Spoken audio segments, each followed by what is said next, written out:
आपके ऊपर जो केस चलाया जा रहा है उसके ग्राउंड वैलिड है, बिल्कुल सही रीज़न से चलाया जा रहा है। आपको 10 लाख की पर्सनल सिक्योरिटी पे छोड़ा जा रहा है। आप सेक्रेटरीट जा नहीं सकते, कोई फाइल साइन नहीं कर सकते, विदेश नहीं जा सकते और किसी गवाह से बात नहीं कर सकते। तो इतनी स्ट्रिक्ट शर्तों के साथ जब बेल मिली है तो इनडायरेक्टली यही था कि आप मुख्यमंत्री के रूप में काम नहीं कर सकते। जिस तरह से केजरीवाल जी का काम करने की कोई इच्छा नहीं थी, सिर्फ घोटालों के लिए उनका दिमाग चलता था, आतिशी जी भी अपनी अभी तक के सभी विभागों में फेल रही हैं। एक्साइज पॉलिसी दिल्ली की परिवार व्यवस्था को खत्म करने वाली थी। एक शराब की बोतल के साथ दूसरी फ्री। दिल्ली में नॉन कन्फर्मिंग एरिया में भी दारू के ठेके खोल दिए। ऐसी पॉलिसीज को भी जब आतिशी जी साथ खड़े होकर जस्टिफाइड करती हैं तो उनसे महिलाओं का दर्द समझने की उम्मीद रखना बेकार है। अरविंद केजरीवाल जी को ये इस्तीफा बहुत पहले दे देना चाहिए था। नैतिकता के आधार पर जब उनका नाम भ्रष्टाचार में आया। ना पक्ष ना विपक्ष, सिर्फ सच। राजधानी दिल्ली में बीते दिन अरविंद केजरीवाल इस्तीफा देते हैं, उसके बाद आतिशी को दिल्ली का मुख्यमंत्री बनाते हैं। आज संजय सिंह का बयान आता है प्रेस कॉन्फ्रेंस में, वो कहते हैं कि उनकी सुविधा को लेकर के चिंता जता रहे हैं। और इन्हीं सारी चीज़ों पर बात करने के लिए इस वक्त हमारे साथ पश्चिमी दिल्ली के सांसद कमलजीत सहरावत है। मैम, सबसे पहले आपका बहुत बहुत स्वागत हमारे चैनल। धन्यवाद।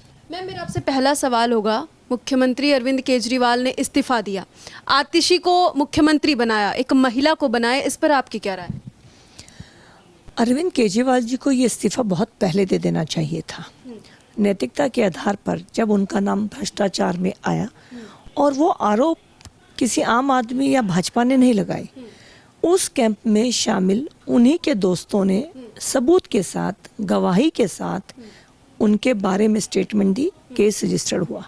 यानी जिस दिन केस रजिस्टर्ड हुआ अरविंद केजरीवाल जी को उसी समय इस्तीफा दे देना चाहिए था, पर नहीं दिया। अब जब दिया है तो उसका कारण ऑनरेबल कोर्ट की दी हुई डायरेक्शंस है। ऑनरेबल कोर्ट ने 3-4 बातें बिल्कुल क्लियरली कही। पहली बात, आपके ऊपर जो केस चलाया जा रहा है उसके ग्राउंड वैलिड है, बिल्कुल सही रीज़न से चलाया जा रहा है। आपको 10 लाख की पर्सनल सिक्योरिटी पे छोड़ा जा रहा है। आप सेक्रेटरीट जा नहीं सकते, कोई फाइल साइन नहीं कर सकते, विदेश नहीं जा सकते और किसी गवाह से बात नहीं कर सकते। तो इतनी स्ट्रिक्ट शर्तों के साथ जब बेल मिली है तो इनडायरेक्टली यही था कि आप मुख्यमंत्री के रूप में काम नहीं कर सकते। तो इसीलिए अब उन्हें इस्तीफा देना पड़ा है, उन्होंने इस्तीफा दिया नहीं है। आतिशी जी को हमने पिछले कुछ महीनों में एक अदृश्य मुख्यमंत्री वही थी, क्योंकि सबसे ज़्यादा विभाग उनके पास थे। हमने देखा कि दिल्ली के अंदर एक एक बूंद को दिल्ली तरसी है पानी के पीने के लिए, चाहे वो जे कॉलोनी थी, अनऑथराइज कॉलोनी, रेगुलराइज, द्वारका, कोठियाँ, कुछ भी एरिया था, पानी की कमी थी। और जब बारिश हुई तो उस बारिश के पानी में भी हमने दिल्ली को डूबते देखा। और ये तो पहली बार है कि जल भराव से दिल्ली के अंदर 13-14 कैजुअलिटीज हुई हैं, जान चली गई हैं। हमने देखा कि PWD की सड़कों का क्या हाल है। तो अब जिनको मुख्यमंत्री बनाया है, उस मुख्यमंत्री को बनाकर कोई भी नया चेहरा या कोई नई बात दिल्ली के सामने नहीं आई है। जिस तरह से केजरीवाल जी का काम करने की कोई इच्छा नहीं थी, सिर्फ घोटालों के लिए उनका दिमाग चलता था, आतिशी जी भी अपनी अभी तक के सभी विभागों में फेल रही हैं। लेकिन अभी तो वो कह रही हैं कि मुझे इतना बड़ा पद मिला है, मैं इसको जिम्मेदारी से निभाऊंगी, सारा काम करूंगी, मुझ पे केजरीवाल भरोसा जताए। तो क्या इससे पहले वाले पद बड़े नहीं थे? दिल्ली की PWD मिनिस्टर होना, एक समय तो जो दिल्ली जल बोर्ड है वो भी उनके पास था। शिक्षा मॉडल को कहा जाता है कि वो आतिशी जी की थॉट है। हमने ऑफ द रिकॉर्ड कई लोगों की रिकॉर्डिंग देखी, जब आतिशी जी ठेकेदारों को, स्कूल की बिल्डिंग बनाने वालों को धमका रही थी और दरारें दिखा रही थी नए स्कूल के अंदर। उन्हें नहीं पता था कि वो रिकॉर्ड हो रहा है। साथ में 9वीं क्लास में तकरीबन 1 लाख और 11वीं में 54,000 बच्चे फेल हुए हैं। तो ये सब फेल मॉडल रहा है हमारे सामने। हिसाब से क्या वो सही से काम कर पाएंगे या नहीं, दिल्ली को संभाल पाएंगे कि नहीं? और चुनाव से पहले एक महिला को मुख्यमंत्री बना दिया गया। महिला और पुरुष, जब हम एक एडमिनिस्ट्रेटिव पोस्ट पर आते हैं, मुझे लगता है फ़र्क नहीं होता।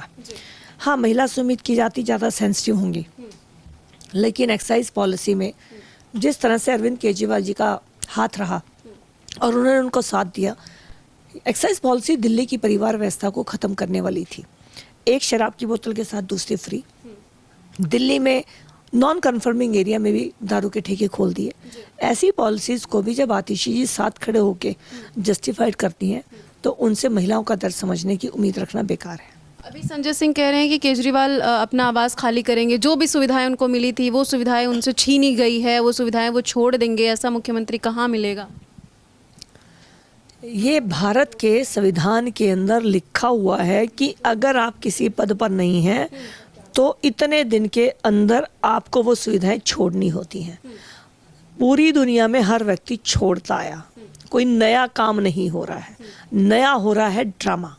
जब वो मुख्यमंत्री हैं ही नहीं, एक साधारण एमएलए है, कोई डिपार्टमेंट उनके पास नहीं है, तो साधारण एमएलए की तरह वो रहेंगे। तो सुरक्षा को लेकर के वो आपत्ति जता रहे हैं, अपना जो है कि कह रहे हैं कि उनकी सुरक्षा को लेकर मुझे चिंता हो रही है। खुद को दिल्ली का लोकप्रिय व्यक्ति बता रहे हैं, तो आम व्यक्ति को सुरक्षा की चिंता क्या? अब हम लोग भी चलते हैं, मेट्रो में भी जाते हैं, ऑटो भी पकड़ते हैं, तो अकेले ही चलते हैं। सांसद हैं तब भी तो वो भी एक एमएलए हैं, एक एमएलए को जैसे चलना चाहिए उनको चलना चाहिए। तो सुरक्षा की बात कहाँ पर आ जाती है? और दिल्ली देश की राजधानी है, इसमें आपने कितनी भी समस्याएं पैदा करी हो, पीडब्ल्यूडी की, स्कूलों की, हेल्थ की, लेकिन फिर भी दिल्ली में आम आदमी का सम्मान है। अच्छा, आम आदमी पार्टी के ही नेताओं को इतना बुरा क्यों लग रहा है इस चीज़ का? यही बहुत बड़ा सवाल है।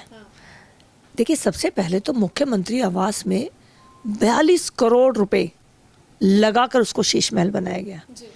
एक मुख्यमंत्री को ये हमेशा पता होता है कि उसका एक टाइम है, उसको जाना होगा। तो मुख्यमंत्री अरविंद केजरीवाल क्या इतने मदमस्त हो गए थे कि उन्होंने सोचा ही नहीं कि 42 करोड़, हजारों पेड़ काट दिए, ऑफिसर्स के घर हटवा दिए, 42 करोड़ की लागत से घर बना दिया, तो अब तकलीफ तो होगी। जब इतनी ऐश्वर्य की लाइफ वो छोड़कर जाएंगे तो तकलीफ तो स्वाभाविक है।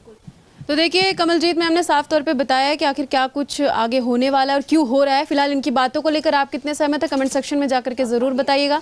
आगे आपको ऐसी जानकारी देते रहेंगे। जय हिंद।